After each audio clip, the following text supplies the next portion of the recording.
Hello and very good afternoon to all of you. मैं कुणाल आप सभी का स्टडी IQ IAS हिंदी पे स्वागत करता हूं और आज हमारे मैपे न्यूज एपिसोड 2 में हम बात करने वाले हैं फिलिस्तीन की। एक ऐसा स्थल जो बहुत ज्यादा चर्चाओं में रहता है और बीते 23 महीनों से तो इसकी चर्चाएं बहुत ज्यादा हैं और न्यूज में इतने ज्यादा आर्टिकल आ चुके हैं कि उनकी गिनती भी नहीं की जा सकती है। तो आइए आगे बढ़ते हैं और जानते हैं सभी बातों को फिलिस्तीन से जुड़ी। तो देखिए, फिलहाल जो हम लोगों ने आर्टिकल लिया है वो ये लिया है कि दरअसल अभी फिलहाल 80वां सेशन होने वाला है संयुक्त राष्ट्र महासभा का, जो अमेरिका में होगा।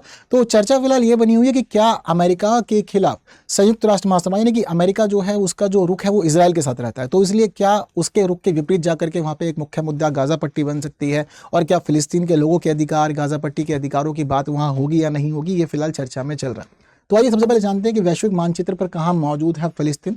तो देखिए, दरअसल फिलिस्तीन की जो स्थिति है वो समझी जाती है पश्चिमी एशिया के रूप में, यानी कि जिस जगह पर ये मौजूद है उस भूमि को या तो पश्चिमी एशिया की भूमि के रूप में कंसीडर किया जाता है या फिर इसको मध्य पूर्व भी कहा जाता है, मिडिल ईस्ट।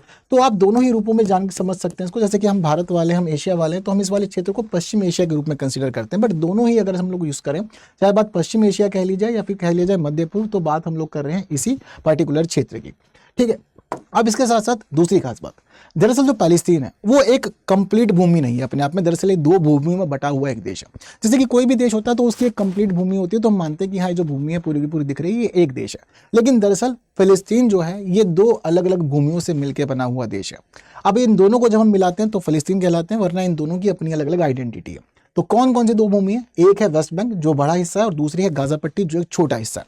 तो वेस्ट बैंक और गाजा पट्टी, इन दोनों को मिलाकर बन जाता है फिलिस्तीन। अब दरअसल फिलिस्तीन का जो कुल क्षेत्रफल है वो है 6220 स्क्वायर किलोमीटर से।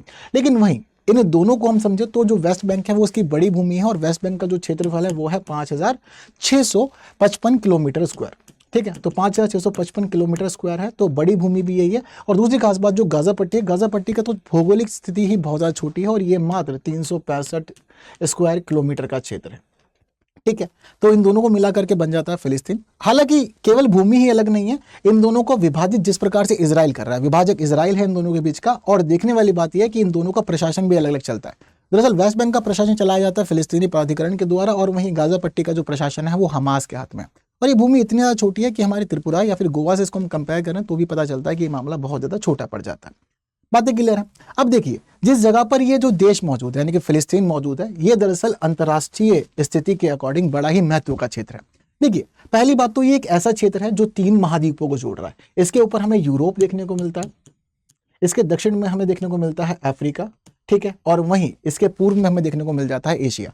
तो 3 महाद्वीपों को जोड़ने वाला एक पर्टिकुलर पॉइंट है, और केवल 3 महाद्वीपों को ही नहीं जोड़ रहा बल्कि 3 धर्मों को जोड़ने वाले भी एक स्थान इसको माना जाता है। ये यहूदियों के लिए भी महत्वपूर्ण स्थान है, ये ईसाइयों के लिए भी महत्वपूर्ण स्थान है, और ये मुस्लिमों के भी महत्वपूर्ण स्थान है। इस वजह से क्या है कि ये 3 महाद्वीप भी जुड़ रहे हैं और साथ ही 3 अलग अलग धर्म के लिए भी एक महत्वपूर्ण क्षेत्र है। और इसी का एक बड़ा कारण ये है कि ये जो क्षेत्र है ये क्षेत्र लगातार संघर्षरत रहता है और यहाँ पर राजनीतिक संघर्ष लगातार बरकरार चलता ही रहता है। बातें क्लियर इतनी सभी को? तो ये इंपॉर्टेंट पॉइंट्स हैं, इन सभी को याद रखने के साथ साथ आपको ये भी याद रखना पड़ेगा कि दरअसल अब जो ये फिलिस्तीन वाला क्षेत्र है ये किस किस के साथ सीमा साझा कर रहा है। देखो, वैसे तो 2 भूमियां बटी हुई हैं, तो दोनों भूमियों के बारे में तो पर्टिकुलरली चीजों को समझाए तो थोड़ा अलग पड़ेगा। अगर पूरा ये समझा जाए कि पूरा जो फिलिस्तीन का क्षेत्र है वो किन किन का सीमा साझा कर रहा है, तो देखिए फिलिस्तीन वाली भूमि के अकॉर्डिंग, यानी कि वेस्ट बैंक और गाजा को भी अलग अलग नहीं समझ रहे, फिलिस्तीन समझ रहे हैं। तो फिलिस्तीन वाली भूमि का जो पूर्वी हिस्सा है, वहां पूर्व में हमें देखने को मिलता है जॉर्डन। ठीक है, तो यहाँ पर जॉर्डन जो है वो इससे जुड़ा हुआ खास देश है। ठीक है, जॉर्डन के साथ साथ ही इसके पूर्व में ये सीमा साझा कर रहा है मृत सागर से भी, तो यहाँ मृत सागर भी है। ठीक है, तो दोनों को याद रखिएगा। तो मृत सागर 2 भागों में बटा हुआ है, इसका उत्तरी हिस्सा और इसका दक्षिणी हिस्सा। तो मृत सागर और जॉर्डन इसके पूर्व में है। बात करें उत्तर की, तो देखिए उत्तर में यहाँ पर इजराइल की ही भूमि है, तो यहाँ इजराइल ही रहेगा। हालांकि दक्षिण में भी इजराइल की ही भूमि है, और उत्तर और दक्षिण में इजराइल के साथ साथ अगर हम चीजों को समझें इसके पश्चिम के मामले, तो पश्चिम में यहाँ पर है भूमध्य सागर, और भूमध्य सागर के अलावा यहाँ ये दक्षिण पश्चिम में जुड़ा हुआ है मिस्र से भी। तो दक्षिण पश्चिम में यहाँ मिस्र मौजूद है। क्लियर है बात वाली सभी को? अब इनको अगर अलग अलग समझा जाए कि गाजा पट्टी किसका सीमा साझा कर रहा है, तो गाजा पट्टी से जुड़े हुए जो 3 अलग अलग क्षेत्र हैं, गाजा पट्टी के उत्तर में और उत्तर पश्चिम में या पश्चिम के अंदर भी हम समझे तो जुड़ी हुई है सीमाएं भूमध्य सागर से, और दक्षिण पश्चिम में यह मिस्र से जुड़ा हुआ है, और साथ ही ये उत्तर में यानी कि उत्तर पूर्व, और साथ ही यह पूर्व में, और साथ ही साथ दक्षिण पूर्व में, ये 3 पर्टिकुलर क्षेत्र जो हैं वो जुड़े हुए हैं इजराइल के साथ में। तो ये उत्तर पूर्व, पूर्व और दक्षिण पूर्व, ये क्षेत्र इजराइल के साथ में, दक्षिण पश्चिम वाला क्षेत्र मिस्र के साथ में, और साथ ही साथ में हम ये देखते हैं कि पश्चिम और उत्तर पश्चिम वाला क्षेत्र जुड़ा हुआ है भूमध्य सागर के साथ। ठीक इसी प्रकार की कहानी वेस्ट बैंक की है। वेस्ट बैंक उत्तर में इजराइल के साथ जुड़ा हुआ है, वेस्ट बैंक पश्चिम में भी इजराइल के साथ जुड़ा हुआ है, वेस्ट बैंक दक्षिण में भी इजराइल के साथ जुड़ा हुआ है। तीन तरफ से इसको इजराइल ही घेर रहा है, और इसकी जो पूर्वी स्थिति है वो जॉर्डन और मृत सागर से लगी हुई है। तो दोनों को अलग अलग भी याद रख सकते हैं, और साथ ही इसको एक साथ कंपैरेटिव पूरी तरह से इसको कॉम्प्रिहेंसिव रूप से भी याद रखा जा सकता है। इसके साथ ही आगे बढ़ा जाए तो थोड़ा सा भौगोलिक स्थितियों के ऊपर भी नजर डाल लेते हैं, क्योंकि इसकी भौगोलिक विशेषताएं अपने आप में बहुत ज्यादा खास है।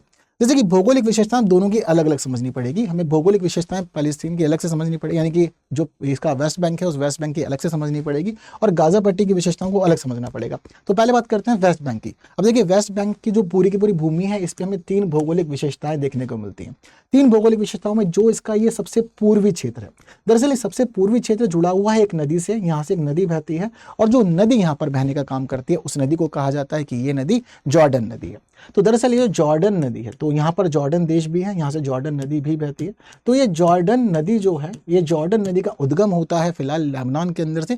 लेबनान में जब ये नदी निकलती है तो लेबनान से बहते हुए फिर ये आगे बढ़ती है, और आगे बढ़ते हुए फिर हम लोग ये देखते हैं कि इस नदी की स्थिति इस प्रकार की होती है कि ये नदी सी ऑफ गैलीली, तो यहाँ पर एक छोटा सा एक सागर बना हुआ है, तो उसको सी ऑफ गैलीली यानी कि गैलीली सागर कहा जाता है। तो गैलीली सागर से जॉर्डन नदी बहती हुई आती है, और बहती हुई आने के बाद में ये नदी इजराइल की सीमा के साथ साथ बहती है, वेस्ट बैंक की सीमा के साथ साथ बहती है, और आकर के अंत में शामिल हो जाती है डेड सी के अंदर। डेड सी में आकर के ये पूरी तरह से अपना जल छोड़ देती है। तो बहुत छोटी सी नदी है, बट अब यही नदी जो है, ये नदी वेस्ट बैंक के इस पूरे के पूरे पूर्वी हिस्से के लिए जिम्मेदार है, क्योंकि दरअसल जो वेस्ट बैंक का ये पूर्वी हिस्सा है, ये पूर्वी हिस्सा एक मैदानी हिस्सा है, उसको उपजाऊ हिस्सा भी माना जाता है।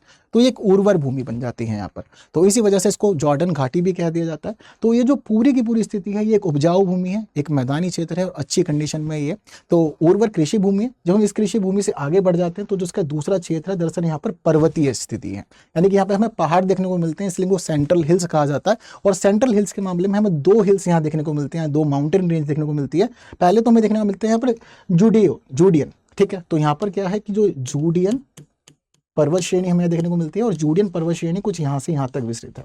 तो ये पूरा हिस्सा जो है वो जूडियन पर्वतमाला का है, और जूडियन पर्वतों से जब हम ऊपर जाते हैं तो ये वाला जो ऊपरी हिस्सा है, यहाँ पर भी पर्वत मौजूद है, और यहाँ पर जो पर्वत मौजूद है उसको कहा जाता है सुमेरियन हिल्स। तो ये सुमेरियन पर्वत। तो वेस्ट बैंक के ऊपर दो अलग अलग जो बीच का हिस्सा है, वो बीच का हिस्सा बना हुआ है इसके सेंट्रल हिल्स, और सेंट्रल हिल्स में दो का नाम याद रखना है, जूडियन हिल्स और ऊपर सुमेरियन हिल्स। अब जब हिल्स वाले एरिया से हम लोग आगे बढ़ जाते हैं तो यहाँ में मिलते हैं पश्चिम के मैदान। तो ये पश्चिम का पूरा इसका मैदानी क्षेत्र है, ठीक है। और ये जो पश्चिम का मैदानी क्षेत्र है, ये इजराइल के साथ जुड़े हुए हैं, इजराइल का सीमा भी साझा करते हैं, उससे सीमा के साथ साथ भौगोलिक विशेषताएं भी यहाँ पर आके मिल जाती है। तो वेस्ट बैंक के तीन अलग अलग प्राकृतिक स्थितियां देखने को मिल रही है भूगोल के मामले में। यहाँ जो स्थिति है इसकी उर्वर भूमि है, उर्वर भूमि के साथ जो इसका मध्य हिस्सा है ये क्या है, हिल्स यानी कि पर्वत, और जहां पर स्थिति मैदान की। चीजें क्लियर हैं, याद रहेंगी, उम्मीद करते हैं परेशानी वाली यहाँ पर बात कोई भी नहीं है। और बहुत इजीली आ सकते हो कि उर्वर भूमि क्यों है, क्योंकि नदी भी बहती है, तो वो यहाँ पर एक बड़ा रोल निभाती है। अब अगली इंपॉर्टेंट बात गाजा पट्टी की। तो गाजा पट्टी की वैसे जो कुल लंबाई है ये 41 किलोमीटर है, और 41 किलोमीटर लंबाई होने से इसकी चौड़ाई है वो चौड़ाई मात्र 6 से 12 किलोमीटर के करीब यहाँ पर देखी जाती है, ठीक है। तो लंबाई और चौड़ाई, लेकिन लंबाई और चौड़ाई के साथ एक बात देखने वाली ये है कि ये यहाँ पर भूमध्य सागर के साथ सीमा साझा कर रहा है, और भूमध्य सागर के साथ सीमा साझा करने के कारण ये जो क्षेत्र है, ये क्षेत्र पूरी तरह से केवल और केवल तटीय मैदान, रेत के टीले, तटीय खेती और इसके अलावा मछली पालन के लिए ही जाना जाता है। तो खास तौर पे जो क्षेत्र है वो मैदानी क्षेत्र ही है, बस इसकी कोई बहुत अधिक खास और अलग से कोई विशेषता नहीं है। लेकिन मैदान के साथ साथ रेत के टीले भी याद जरूर से रखिए। तटीय खेती भी होती है लेकिन वो बहुत बड़े स्तर पर नहीं है, उसके पीछे का बड़ा रीजन है जल संकट। दरअसल इस पूरे के पूरे क्षेत्र में एक बड़े स्तर पर जल संकट बना हुआ है। ये क्षेत्र बहुत ज़्यादा पानी के लिए परेशान है, और जब से यहाँ पर संघर्ष शुरू हुआ है तब से तो पानी के अलावा ये और भी बहुत सारे मामलों में परेशान लगातार चल रहा है। इसकी दिक्कतें और भी लगातार बढ़ती जा रही है। ठीक, क्लियर है बात सारी इतनी। इसके अलावा अब बात कर लेते हैं इनकी वाटर बॉडीज़ की, यानी कि यहाँ पर क्या क्या हमें जल निकाय देखने को मिलते हैं। तो देखिए इसके मेनली जो जल निकाय हैं वो तीन ही हैं। देखिए जो गाजा पट्टी है वो गाजा पट्टी जुड़ी हुई है भूमध्य सागर के साथ में, तो इसका पहला और प्रमुख जो क्षेत्र है वो भूमध्य सागर है। और भूमध्य सागर की खास बात क्या है कि भूमध्य सागर से अगर आप व्यापार करते हैं, चीज़ों को कनेक्ट करते हैं, तो ये भूमध्य सागर आपको एक अच्छी स्थिति देता है यूरोप को जोड़ने के लिए, और साथ ही यही वो भूमध्य सागर वाला क्षेत्र है जो आपको आगे अमेरिका तक पहुंचा सकता है, आपको आगे ये ब्रिटेन तक पहुंचा सकता है। यानी कि दुनिया का एक महत्वपूर्ण व्यापारिक मार्ग भूमध्य सागर बना हुआ है, और गाजा पट्टी का हम सभी क्षमताओं का इस्तेमाल करें तो बहुत ही लाभ उठा सकते हैं भूमध्य सागर से, बट स्थिति कमजोर है अभी तक। तो इसकी पहली और महत्वपूर्ण वाटर बॉडी जो पश्चिम में है इसके, वो है भूमध्य सागर। भूमध्य सागर का दूसरी इंपॉर्टेंट वाटर बॉडी है वो है इसका मृत सागर। और मृत सागर जो सीमा साझा करता है वो किससे करता है, वो वेस्ट बैंक से करता है। मृत सागर की अपनी खुद की ही कुछ खास विशेषताएं हैं जो जनरली बहुत ज्यादा पढ़ी समझी भी जाती है और हम लोग को याद रखनी भी होती है। जैसे कि सबसे पहली खास बात जो होती है मृत सागर की, वो क्या है कि भाई ये सबसे ज्यादा गहरा पॉइंट माना जाता है दुनिया का। यानी कि इसको गहराई है वो मानी जाती है कि ये नीचे 430 मीटर तक गहराई में चला जाता है। और 430 मीटर तक गहराई में जाने का मतलब ये है कि पृथ्वी का सबसे निचला जो बिंदु है वो मृत सागर में ही मौजूद है। इसके अलावा इसका जल जो है वो बहुत ज़्यादा खारा है, यानी कि इसके अंदर जो साल्ट कंटेंट है वो 34% तक माना जाता है, और उसमें कोई भी जलीय जीव रहता नहीं है। ये भौगोलिक परिवर्तन के कारण और वाष्पीकरण और वाष्पोत्सर्जन के कारण क्या हुआ है कि दरअसल डेड सी का जल लगातार कम होता जा रहा है, इसकी संरचना बदल रही है और ये दो भाग उत्तर और दक्षिण में पड़ चुका है। अब इसके बीच में गैप आ चुका है, तो ये उत्तरी मृत सी कहलाता है और ये दक्षिणी मृत सी कहलाता है। इन सब के बाद जो तीसरा और एक और इम्पॉर्टेंट वाटर बॉडी है इसका, वो है जॉर्डन नदी। तो जॉर्डन नदी लेबनान से निकलती है। लेबनान से निकलने के बाद में ये गैलीली सागर से गुजरती है, और गैलील सागर से गुजरने के बाद में क्या होता है, ये सीमा के साथ में बहते हुए, यानी कि सीमा बनाने का काम भी करती है ये जॉर्डन, वेस्ट बैंक और इसराइल के बीच में। तो यहाँ पे ये विभाजक भी बनी हुई, सीमा भी बनी हुई है, और सी ऑफ गैलील से होते हुए ये आती है और सीमा के साथ बहते बहते आकर के ये मृत सागर में आकर अपना पूरा का पूरा जल ये छोड़ देती है। ठीक है, तो इस प्रकार की स्थिति जो है वो पूरी पूरी खास है। हालांकि ये जो नदी है, ये नदी के कुछ सोर्सेज भी हैं और अलग अलग देशों में कुछ अलग अलग स्रोत भी मिलते हैं जो ला करके जॉर्डन नदी को पानी भी देते हैं। जैसे कि सबसे पहली खास बात है इसके अंदर, एक नदी है, इसका नाम है हसबानी नदी। तो हसबानी नदी की खास बात क्या है कि हसबानी नदी जो है वो लेबनान में इससे मिलती है और ला करके अपना जल देती है। फिर दूसरी जो स्थिति है वो नदी स्थिति बनी हुई है बानियास नदी की, और बानियास नदी सीरिया में आकर इसको पानी देती है। तो ये सीरिया वाली कंडीशन है, तो सीरिया में इसको बानियास नदी जो है वो आकर के पानी देने का काम करती है।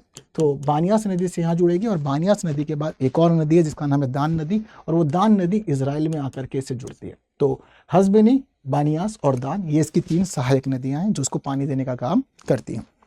ठीक, इसके साथ साथ ये जो पूरा का पूरा क्षेत्र है ये कुछ अलग अलग खनिजों के लिए भी महत्वपूर्ण है। पूरा का पूरा क्षेत्र जो खासतौर पर वेस्ट बैंक का, जैसे कि यहाँ पर जो खनिज देखने को मिलता है उसमें पोटाश, ब्रोमीन, मैग्नीशियम, ये यहाँ पर देखने को मिल जाते हैं।